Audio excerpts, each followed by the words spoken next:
I installed a camera in my car. What I saw my wife doing at 2 a.m. destroyed our 5-year marriage in seconds. She wasn't cheating. The truth was so much worse. By the end of this story, you'll understand why some secrets should never be kept.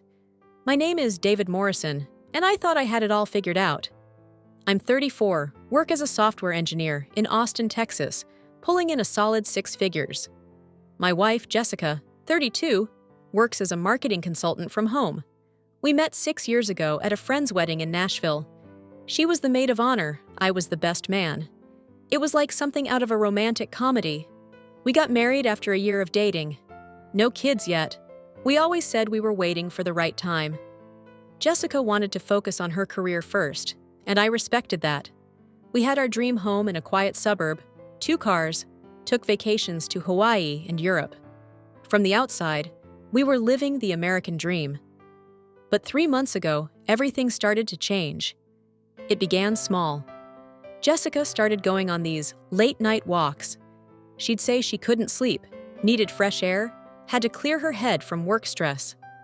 At first, it was once a week, then twice, then 3, 4 times a week, always between 1 and 3 a.m.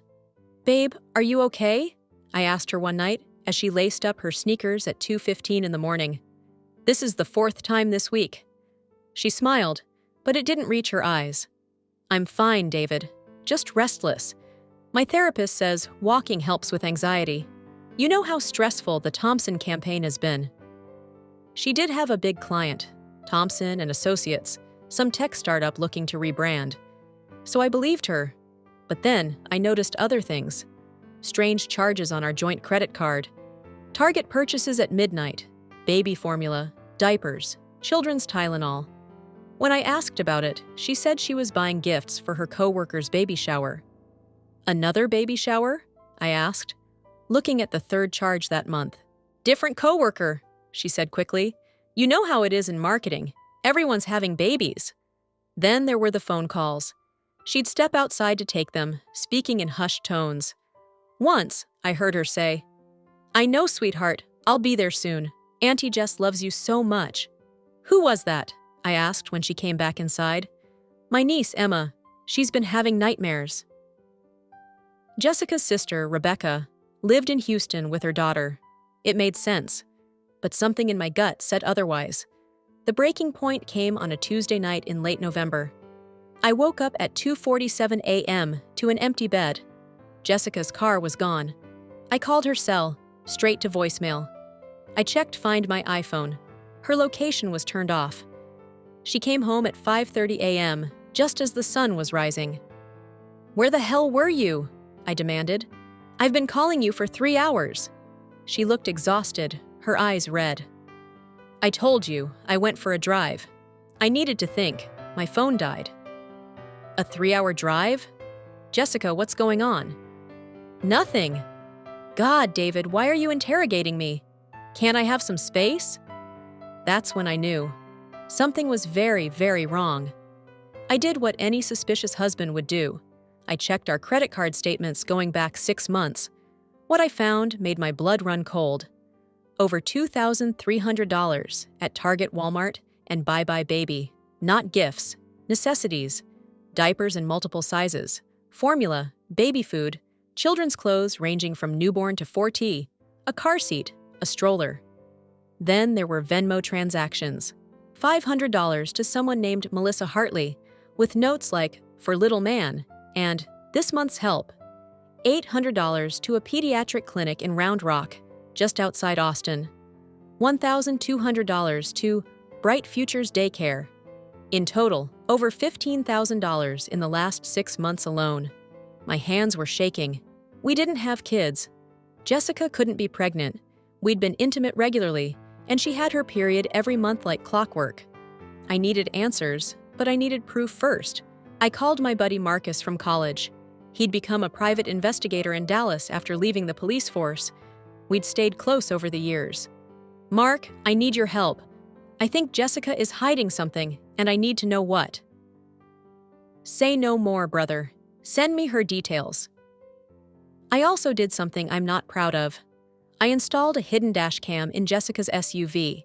one that records even when the car is off, with motion activation. I positioned it to capture both the driver's seat and the front windshield. Then I waited. 3 days later, Marcus called me. "David, you need to sit down for this. Just tell me, is she cheating?" There was a long pause. "No, but, man, I don't even know how to explain this. I followed her last night. She drove to a house in Cedar Park. Nice neighborhood, single-family homes. She had a key. She let herself in at 2 a.m. and didn't leave until 5:30. My heart sank. So she is having an affair. That's what I thought too, but I ran the address. The house is owned by Melissa Hartley, 35, single mother. And David, there's a kid, a little boy, 4 years old, name's Connor Hartley." I felt like I'd been punched in the stomach. A kid? What does Jessica have to do with some random woman's kid? I don't know yet, but I pulled Connor's birth certificate from public records. Born April 15th, 2020, at Dell Children's Medical Center here in Austin. Mother, Melissa Hartley. Father, unknown. What does this have to do with Jessica? That's what we need to find out. But David, I looked at the kid's photo from Melissa's Facebook. He's got Jessica's eyes, same nose, same dimples when he smiles. No, no, no, no. You think he's her kid? I'm sending you photos now, you tell me. My phone buzzed. I opened the images Marcus sent. A little boy with sandy blonde hair, bright green eyes, Jessica's eyes, and that distinctive dimple on his left cheek. The same dimple Jessica had, the same one her mother and sister had. I thought I was going to be sick. That night, I checked the dashcam footage from Jessica's car. What I saw destroyed me. The video showed Jessica pulling up to a modest 2-story house at 1:47 a.m. She used a key to enter.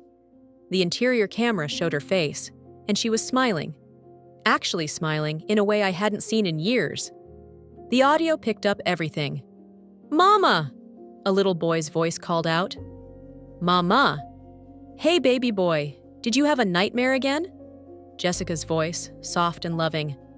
"Yeah, the monster was chasing me." "Well, Mama's here now. Let's get you back to bed, okay?" I watched as the camera captured her return to the car at 5:23 a.m. She was crying, wiping her eyes before starting the engine. The next footage was even worse. Jessica, in broad daylight, parking at a playground. She pushed a little boy on a swing, the same boy from the photos. They got ice cream together. She helped him feed ducks at a pond.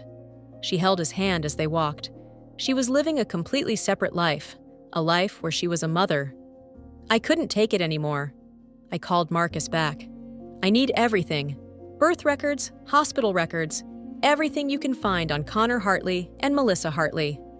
It took him 2 days, but what he uncovered was even more devastating than I imagined. Connor Hartley was born on April 15th, 2020. But here's the thing. Jessica and I started dating in March 2019. We got engaged in December 2019. We were planning our wedding for June 2020 when COVID hit, so we postponed to October 2020, which meant Jessica was pregnant when we met. Pregnant during our engagement, pregnant during our wedding planning, and she never told me. Marcus dug deeper. He found hospital records. Jessica had given birth under her maiden name, Jessica Chen, at a hospital in San Antonio, not Austin. She'd listed no father on the birth certificate. Then he found the adoption records. Jessica had given Connor up for adoption to Melissa Hartley, her college roommate and best friend from UT Austin, just 3 days after giving birth. Melissa, who'd been struggling with infertility for years, had legally adopted Connor as a single mother, but Jessica never let go. Bank records showed she'd been sending Melissa money every single month since Connor's birth, $2,000 monthly, totaling over $120,000 in 4 years. She'd been visiting him secretly, playing the role of Auntie Jess, buying him clothes, toys, furniture, paying for his daycare. She'd been living a double life for our entire relationship. I confronted her on a Friday night. I'd printed everything: bank statements, photos, adoption papers, dashcam footage. "Jessica, sit down. We need to talk." She knew immediately. Her face went white. "Who is Connor Hartley?" She started crying before she even spoke. "David, I can explain." "Explain what? That you had a baby before we met and never told me? That you gave him up for adoption to your best friend? That you've been secretly playing mommy for 4 years while lying to my face? It's not like that." "Then what is it like?" I slammed the papers on the table. "You've spent over $120,000 of our money on a child I didn't even know existed. You sneak out in the middle of the night to tuck him into bed. You call yourself his mama." She was sobbing now. "He's my son, David. I couldn't just abandon him." "Then why did you give him up for adoption?" "Because I was alone. I was 28, single. The father wanted nothing to do with us. Melissa couldn't have kids, and she begged me. She said I could still be part of his life, that we'd raise him together." "And you didn't think your husband deserved to know this?" "I was going to tell you, but then we fell in love, and I didn't know how. And then it had been too long, and I was scared you'd leave. So you lied instead, for 6 years." But the lies went even deeper. Over the next few days, I discovered the full scope of Jessica's deception. She hadn't just been visiting Connor and sending money. She'd been actively trying to get him back. I found emails between Jessica and a family law attorney dated back to 8 months ago.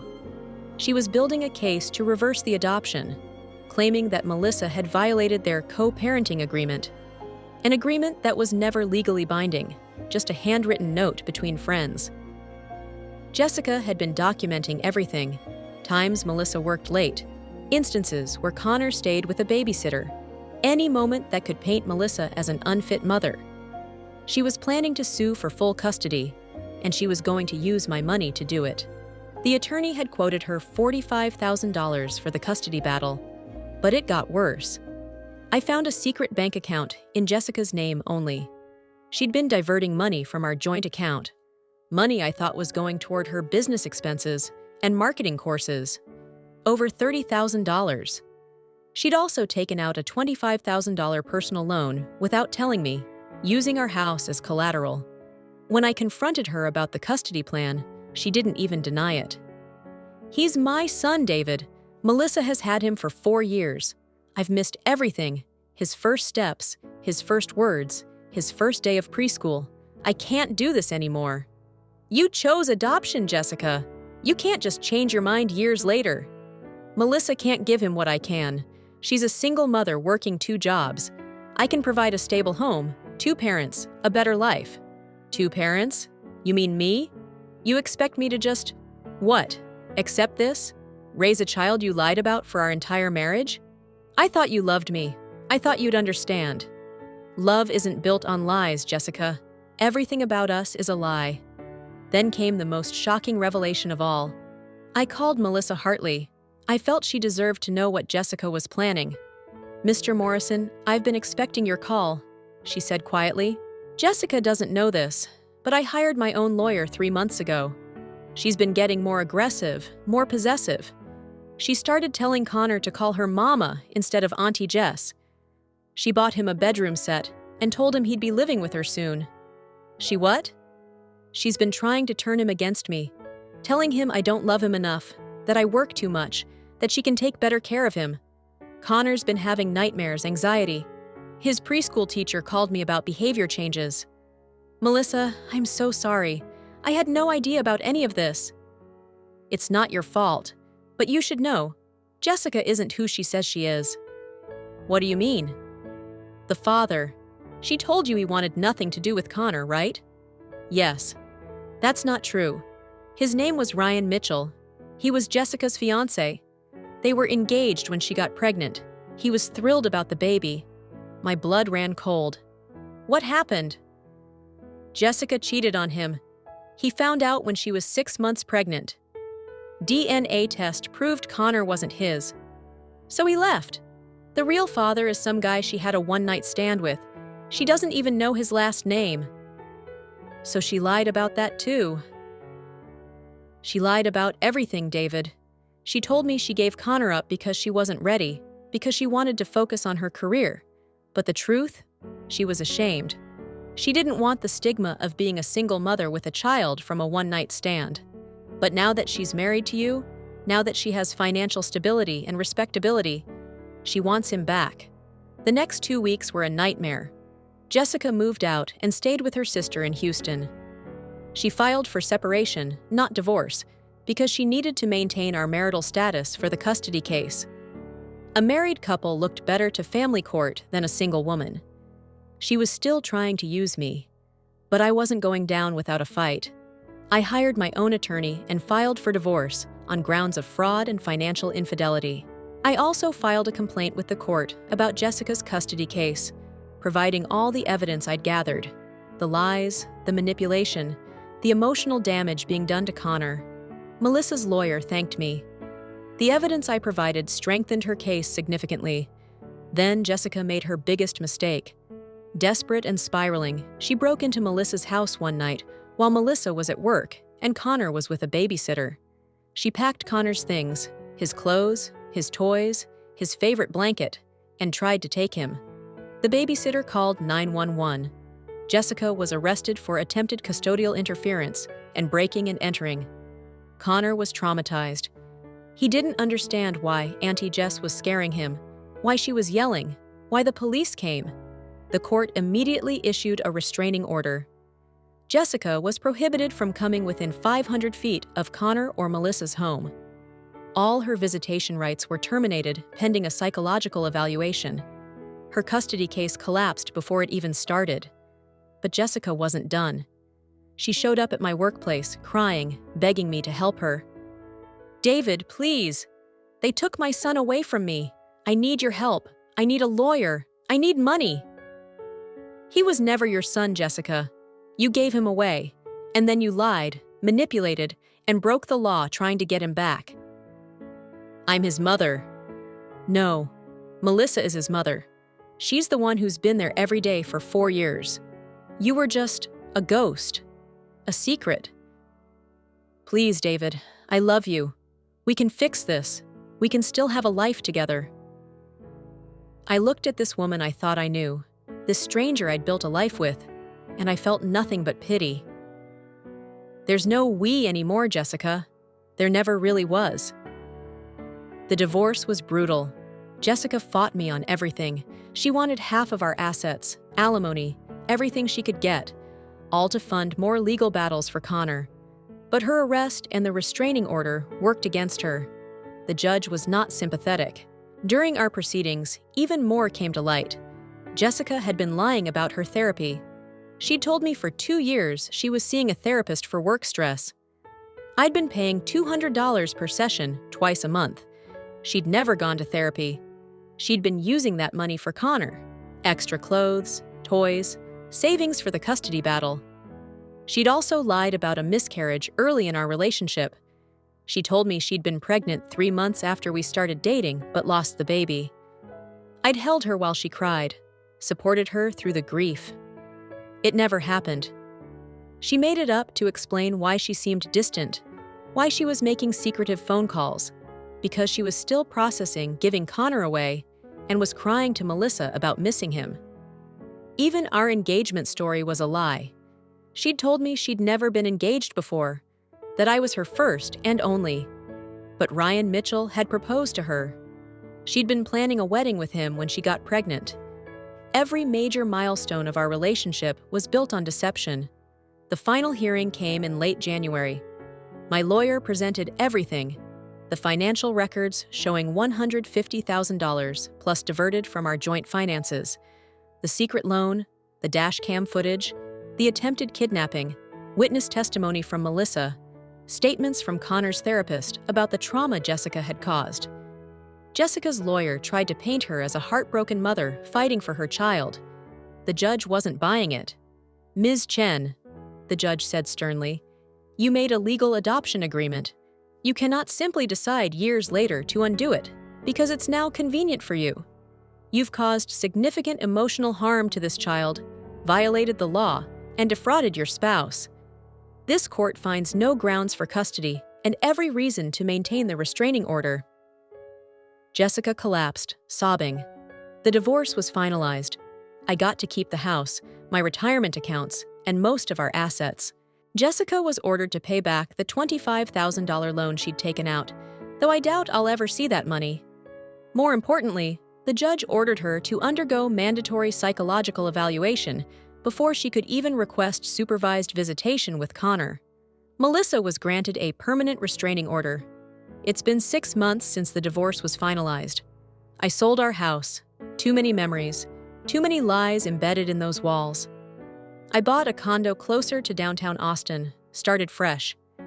I've been in therapy myself, working through the betrayal, the manipulation, learning how to trust again.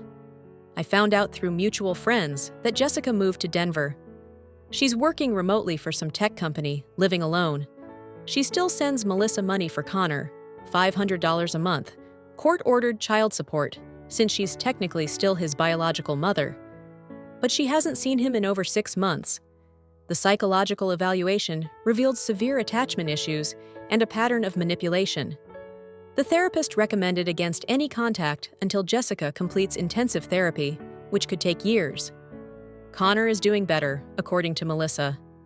We've stayed in touch, not romantically, just... She wanted me to know that he's healing. The nightmares stopped. He's thriving in kindergarten. Melissa sent me a photo last week. Connor at his kindergarten graduation, big smile, that dimple showing. He looks happy, secure. He's with the parent who truly loved him all along. As for me, I'm dating again, slowly, carefully. I'm more cautious now about red flags, about secrets, about people who seem too perfect. But I'm also grateful. Grateful I found out when I did. Grateful I didn't waste another 5 years. Grateful I didn't have children with someone who could lie so easily and so completely. People ask me if I regret marrying Jessica. Honestly, no, because the experience taught me something invaluable. Love without honesty isn't love at all. It's just a beautiful lie that eventually destroys everyone it touches. Jessica taught me that some secrets are too big to keep, and some betrayals are too deep to forgive. If you've made it this far, thank you for listening to my story. It wasn't easy to share, but I hope it helps someone out there who might be going through something similar. Trust your gut. If something feels wrong, it probably is. Don't ignore the red flags, and remember, a relationship built on lies will always crumble eventually. The only question is how much damage it does before it falls. If this story resonated with you, please hit that like button and subscribe. Share your thoughts in the comments. Have you ever discovered a partner was living a double life? How did you handle it? Thanks for watching. Take care of yourselves.